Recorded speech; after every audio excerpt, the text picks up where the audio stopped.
Students, now we are going to continue our next topic differentiation. इसको पहले हमने किया था ab initio मेथड से, यानी कि फर्स्ट प्रिंसिपल मेथड या फिर बाय द डेफिनेशन। अब इसको हम करेंगे डायरेक्ट डेरिवेटिव। सपोज़ कि अगर आप एफ एक्स है उसको हम अगर y लिखते हैं, y is equal to F X, then जो डेरिवेटिव है वो y है with respect to x, WRT means with respect to x, उसको हम लिखेंगे dy by D x y1 या फिर y डैश, और इसके अलावा हम इसको लिख सकते हैं y raise to power dash. इसको किसी भी तरीके से लिखा जा सकता है dy बाई डी एक्स।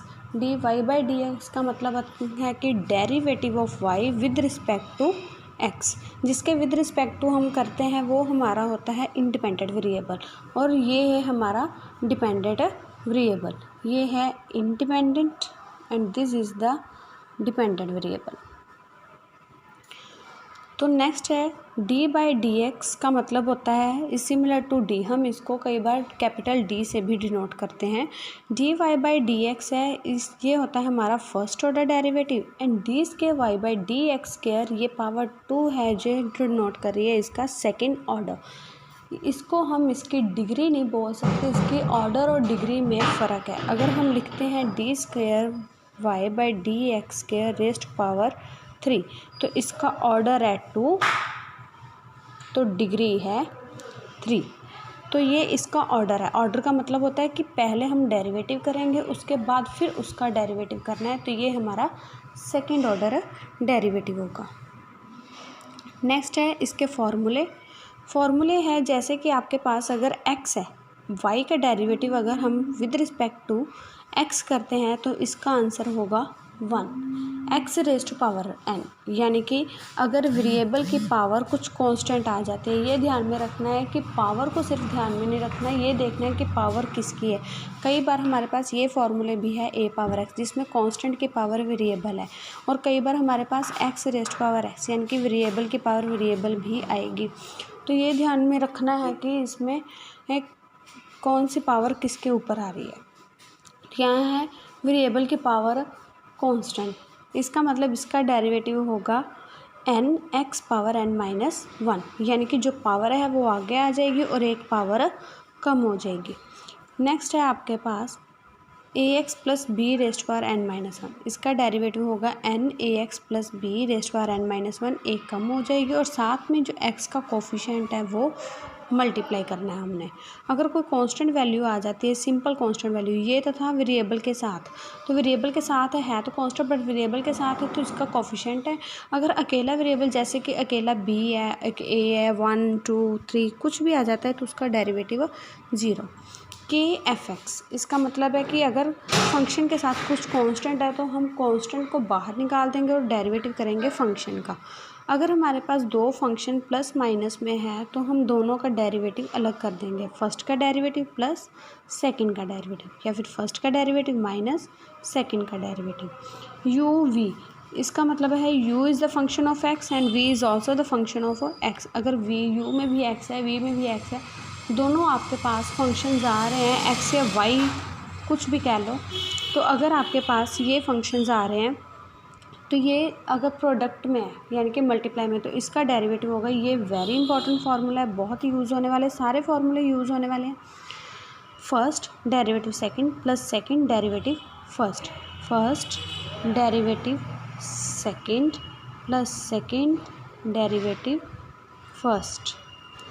इसके बाद अगर वो डिवाइड में आ जाते हैं तो हम नीचे वाले का square, numerator as it is derivative of denominator minus denominator as it is derivative of numerator.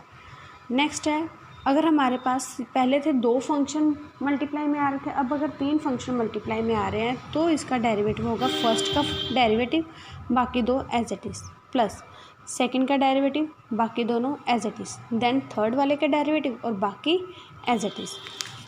ये सारे फॉर्मूले आपको लर्न करने हैं। नेक्स्ट है साइन का डेरिवेटिव कोस, कोस का माइनस साइन, टैन का derivative secant square X, cot का derivative minus cosecant square X, secant का secant X, tan X, cot X का minus cosecant X, cot x.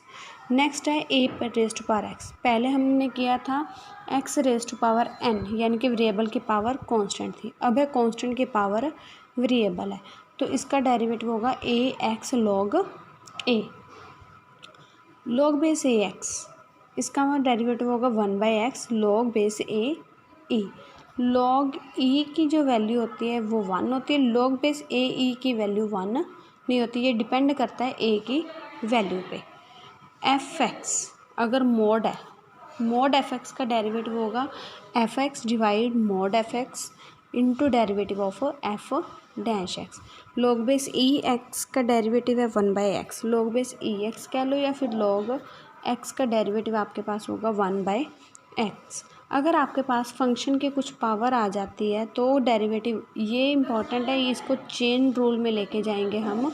इसका मतलब है कि जो फंक्शन की पावर है पहले उसको आगे ले आएंगे और एक पावर कम, देन डेरिवेटिव करोगे जिसकी पावर है, यानी कि फंक्शन का। ई पावर एक्स का डेरिवेटिव है ई पावर एक्स। ये 20 के 20 फार्मूलेज आपने लर्न करने हैं। नेक्स्ट है इसकी applications. Differentiate with respect to X, 4e raise to power X. Let y is equal to 4e power X. Differentiate with respect to X, तो y का डेरिवेटिव हो जाएगा dy/dx equals to derivative of right hand side. तो right hand side में ये constant है। अभी हमने बताया था कि derivative of K F X का क्या होगा, के बाहर आ जाएगा और derivative of F x that is के एफ डैश एक्स। तो हमने कांस्टेंट को बाहर निकाल लेना है, 4 बाहर, derivative of E power X. अभी बताया था ई पावर एक्स का derivative E power X. Next है y is equal to E power 2x, तो डिफ्रेंशिएट करेंगे with respect to x, dy/dx E power 2x। तो ई पावर 2x है जो, इसका डेरिवेटिव एज इट इज़ है जैसे हमने किया था derivative of E power x का ई पावर x। तो इसका मतलब ई पावर 2x का ई पावर 2x है, और बाद में हम डेरिवेटिव करेंगे जो इसकी पावर है, यानी कि 2x का। 2 कांस्टेंट बाहर, derivative of x, derivative x का होता है 1, तो इसका आंसर आ गया 2e raise to power 2x। y is equal to 5 3 power x, इसका डेरिवेटिव करेंगे dy/dx। 5 इसमें कांस्टेंट है वो बाहर आ जाएगा, है तो 3 भी कांस्टेंट बट इसकी पावर है वेरिएबल में, कांस्टेंट की पावर वेरिएबल, तो ये आपके पास फॉर्म बन रही है a पावर x वाली। तो इसका डेरिवेटिव आपके पास होगा 3 पावर x है, तो 3 पावर x log 3, क्योंकि a पावर x का डेरिवेटिव था ax, ये वाला एज इट इज़ पहले, देन log a की वैल्यू यहाँ पे 3 है तो log 3। नेक्स्ट है derivative sine cos x square. Listen carefully. First of all differentiate with respect to X, derivative of y is dy/dx and then the derivative of right hand side. Right hand side में सबसे पहले है आपके पास sign और उसका कुछ angle है theta, तो साइन का डेरिवेटिव आपके पास होता है कॉस थीटा। थीटा आपके पास कॉस एक्स स्क्वायर, तो वही लिखोगे, angle as it is, angle में भी चेंज नहीं लेके आना।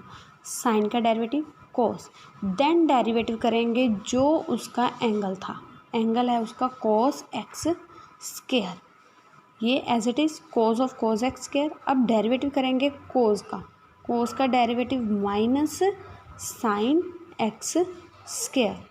अब कोस के एंगल का derivative is X square. This is the chain rule कि आगे आगे डेरिवेटिव करते जाएंगे, सबसे पहले साइन का डेरिवेटिव, फिर जो उसका एंगल था उसका डेरिवेटिव, फिर आगे उसके एंगल का भी डेरिवेटिव। एक्स स्क्वायर है, एक्स स्क्वायर का डेरिवेटिव आपके पास होगा 2x पावर 2 माइनस 1, यानी कि 2x power 1 that is 2x। तो ये बन गया आपके पास minus cos of cos x square, क्योंकि माइनस आगे आ गया, साइन एक्स स्क्वायर का 2x।